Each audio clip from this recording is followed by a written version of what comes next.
La loi sur la fin de vie doit-elle évoluer en France? Le débat entre dans une nouvelle phase. Demain, 150 personnes seront tirées au sort pour participer à une nouvelle convention citoyenne.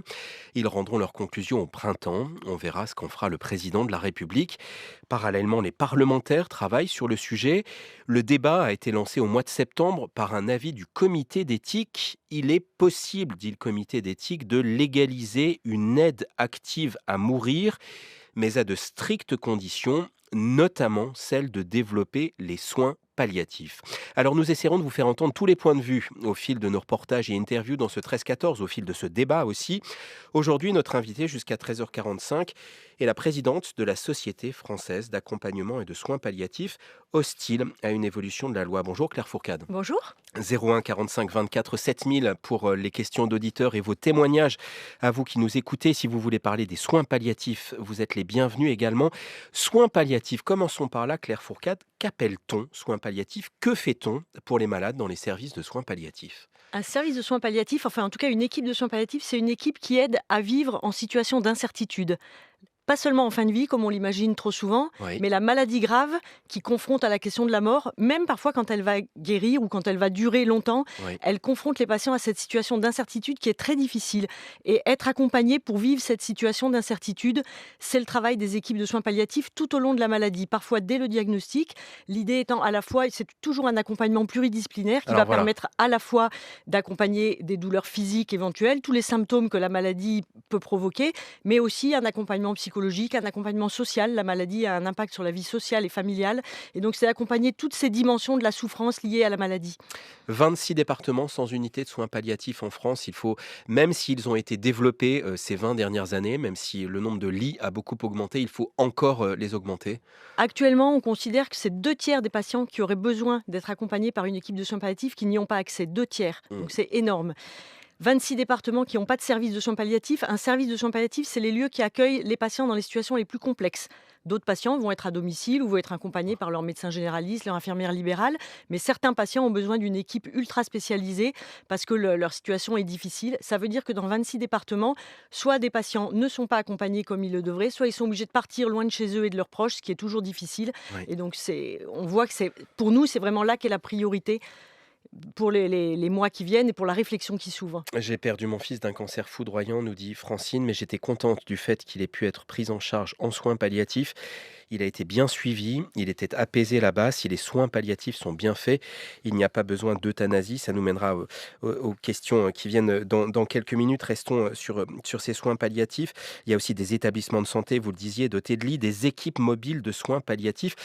Ça demande beaucoup de moyens. Pourquoi y en a-t-il pas davantage? Ça coûte cher, un service de soins palliatifs? Alors, ça coûte des gens. Oui. Parce que l'accompagnement, c'est toujours des personnes qui le font. Ça coûte très peu en technique, en moyens. Et puis, je crois que c'est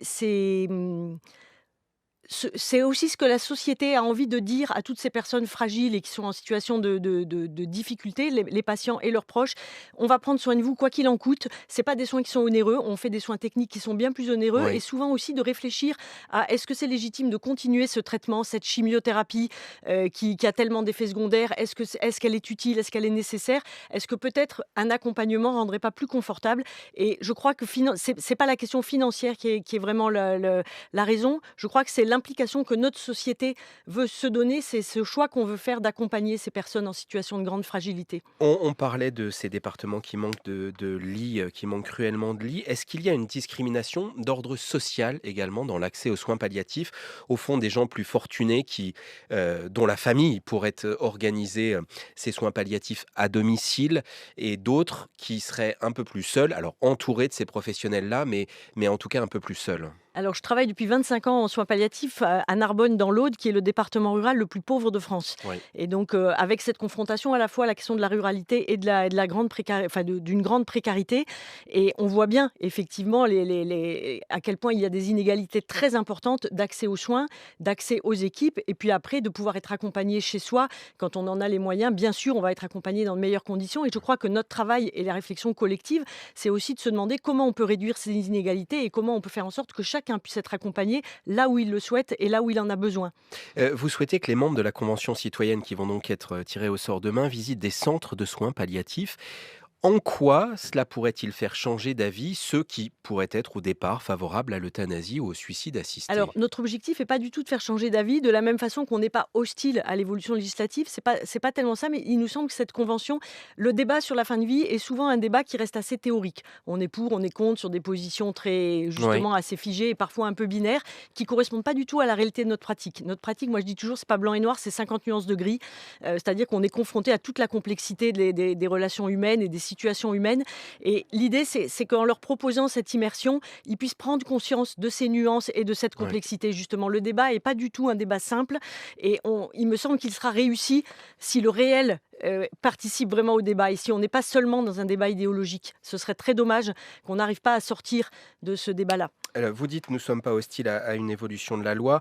La Société française d'accompagnement et de soins palliatifs et vous, à titre personnel, ne souhaitez pas que, l'euthanasie ou le suicide assisté soit légalisé? Alors, on a pris position de façon très claire en interrogeant les soignants de soins palliatifs, l'ensemble, tous les soignants de soins palliatifs, en leur demandant leur avis sur la question. Et ce qu'ils nous disent, c'est que pour eux, donner la mort n'est pas un soin. C'est-à-dire que ça ne fait pas partie des soins et que ce n'est pas le travail des soignants. En fait, si vous voulez, la loi actuelle, elle concerne les gens qui vont mourir. C'était le choix des débats en 2005 et en 2016. Comment on accompagne les gens qui vont mourir? Et nous, ce qu'on dit, c'est qu'au quotidien, pour accompagner les gens qui vont mourir, on manque pas de loi, on manque de moyens. Par contre, la loi avait fait le choix de ne pas aborder du tout la question des gens qui veulent mourir. C'est-à-dire des gens qui sont plus éloignés de la question de la fin de vie et qui veulent, pour des raisons qui leur sont personnelles, faire un choix différent. Cette question-là n'a pas été abordée. Donc c'est intéressant, ce débat qui s'ouvre, il va être l'occasion d'aborder toutes ces questions et de voir quel message collectif notre société veut envoyer à toutes ces personnes-là. Et c'est pour ça que c'est intéressant. C'est pas du tout un débat de soignants, c'est vraiment un débat qui nous concerne tous. Est-ce que ce ne sont pas 2 questions différentes? De petit 1, développer les soins palliatifs, petit 2, permettre à ceux qui le souhaitent, de recourir à l'euthanasie ou au suicide assisté. Au fond, ce sont 2 sujets différents. Alors, je suis d'accord avec vous qu'il y a 2 sujets différents qui sont souvent mêlés parce qu'en fait, ce qu'on mélange souvent, il y a cette question des gens qui veulent mourir, qui est une question de choix presque, on pourrait dire, philosophique, hein, de voir quelle maîtrise on a de sa fin de vie, de sa Et vie et ça, vous le du contrôle. comprenez, ce choix de vouloir mourir, ce choix philosophique, est-ce que oui ou non on accorde cette liberté, cette possibilité-là? Est-ce que ça, vous le comprenez En tout cas, ce que je philosophiquement? comprends complètement, c'est que des personnes puissent exprimer ça. La deuxième raison pour laquelle on évoque ce débat-là, c'est justement le manque d'accès aux soins Oui, palliatifs, c'est-à-dire pour d'autres personnes qui seraient en souffrance et qui n'auraient pas été accompagnées. Et donc, pour moi, il y a vraiment deux choses différentes. On ne peut pas légaliser l'euthanasie ou le suicide assisté parce qu'on ne s'est pas donné les moyens d'accompagner correctement. Par contre, après, si notre société, on est en démocratie, oui, fait le choix que pour d'autres raisons, on peut le faire, je dirais, c'est pas la question des soignants, c'est une question sociétale. oui. Par contre, qu'on légalise parce qu'on ne s'est pas donné les moyens d'accompagner, ça pour nous c'est inacceptable, parce qu'on sait qu'on peut le faire. Donc il y a Oui, vraiment 2 bien débats sûr, qui est bien sûr. important de bien séparer. Mais pour aller encore plus loin, est-ce que, le choix philosophique, parce que vous m'avez pas Oui. répondu, vous y êtes hostile à ouvrir cette possibilité à ce que des gens choisissent euthanasie ou suicide Alors, assisté? c'est ce que je Sur la question de fond, je voilà. comprends qu'il y a ce que disent les soignants, mais voilà, il y a aussi un Moi, je, débat re- je, philosophique. je représente vraiment ces soignants et Oui. ce qu'ils disent, voilà, c'est que c'est pas notre boulot. Et je dirais presque sur la deuxième question, on n'a pas forcément vocation à prendre la parole. Par contre, ce qui me paraît important, c'est que ce choix qu'on fait soit très clair. C'est-à-dire, pour moi, il y a 2 messages collectifs complètement différents envoyés par la société. Actuellement, on a un message collectif envoyé par la loi qui dit: vous comptez pour nous, vous êtes important et quoi qu'il en coûte, on va vous soulager. Et nous, on fait ce boulot-là au nom de toute la société. Et moi, Ouais. souvent, je le dis aux patients, c'est parce que vous êtes important pour nous et pas seulement nous, les soignants, mais parce que toute notre société a dit que c'était important qu'on mette ces moyens pour vous accompagner, qu'on est là auprès de vous. Si on envoie un message qui dit bah, vous faites comme vous voulez, c'est vous qui décidez. L'État est neutre, ça ne nous concerne pas. C'est un message qui est vraiment très différent en termes de collectif et qui est aussi très différent pour les soignants qui sont là. On fait un métier très difficile. Cet accompagnement, ce contact répété avec la mort est compliqué et on est porté aussi parce que toute notre société nous dit de transmettre à ses patients. Alors aujourd'hui, la loi Claes-Leonetti interdit euthanasie et d'active à mourir, mais permet une sédation, des calmants, sédation profonde et continue jusqu'au décès pour des malades incurables, dont le pronostic vital est engagé à court terme, dont les souffrances ne peuvent être apaisées autrement. Et au fond, ce que dit le comité d'éthique, c'est qu'il y a des cas rares, mais des cas qui échappent à cette configuration. Et on en a un témoignage, je pense, au standard. Bonjour Bernard. Oui, je vous écoute. Votre femme Bernard est atteinte de la maladie de Charcot. Elle a fait le nécessaire pour mourir en Suisse. c'est pas qu'elle est atteinte, c'est qu'elle est décédée en 2016.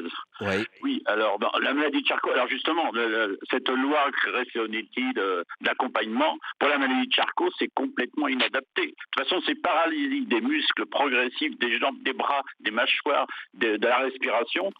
Et qu'est-ce qui peut jurer que quand on applique cette consigne là d'accompagnement, il n'y a pas de souffrance de la personne.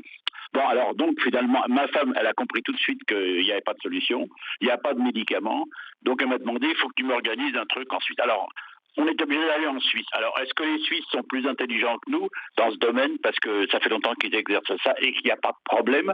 Je ne vois pas pourquoi. Dans les libertés individuelles, c'est pas aux politiques de décider, c'est pas aux religions, c'est aux gens de dire je ne veux pas vivre dans des conditions épouvantables. Merci Bernard pour votre témoignage. On va laisser Claire Fourcade vous répondre. Voilà, il existe un certain nombre de situations auxquelles la loi ne répond pas, dit le comité d'éthique, notamment les maladies neurologiques. Alors, il ne me semble pas qu'il faille cibler sur des maladies. Ce à quoi la loi ne répond pas, c'est ce que dit tout à fait le comité d'éthique. C'est cette question, ce que je vous disais tout à l'heure, des gens qui veulent mourir, qui sont plus éloignés de la fin de vie et qui ne veulent pas vivre ce qui s'annonce. Et je ne crois pas qu'on puisse, comme ça, focaliser sur des maladies, parce que des patients qui ont des maladies de Charcot, ils ont des avis différents. Moi, je travaille aussi, la région de Perpignan-Narbonne est la région du monde où il y a le plus de maladies de Charcot. Donc, on accompagne beaucoup de ces patients-là. Il faut savoir que 9% seulement des patients atteints d'une maladie de Charcot sont suivis par une équipe de soins palliatifs, que si notre travail est correctement fait, l'objectif c'est d'accompagner les patients tout le long de la maladie pour qu'à chaque moment où la maladie donne des choix, est-ce que je veux un dispositif pour être alimenté ou non, est-ce que je veux être un dispositif pour respirer ou non, ces patients puissent être accompagnés dans ces choix. Est-ce qu'il n'y a pas des moments où vous, soignants, êtes impuissants et où donc on peut entendre le message d'un souhait de mourir? Alors, je ne crois pas que le message de souhait de mourir soit lié à l'impuissance des soignants. Il est lié à la maladie qui évolue et qui est une maladie extrêmement difficile, et donc des choix que peuvent faire certains patients. C'est tout à fait cette question-là qui va être abordée dans le débat qui s'ouvre, qui jusqu'à présent n'a pas été abordée dans le débat des lois précédentes.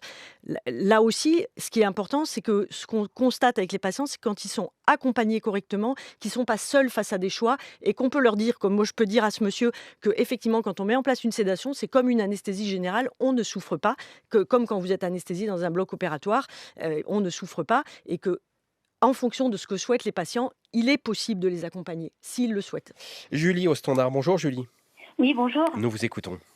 Alors, j'ai beaucoup d'émotions à vous parler, parce que moi, j'ai laissé... mon papa est parti il y a 3 ans. Il était atteint d'une démence à corps de Lévy. Donc, il avait fait des intentions de fin de vie très claires qui demandaient la non-réanimation, qui n'ont pas été respectées puisqu'il a été réanimé après un arrêt cardiaque.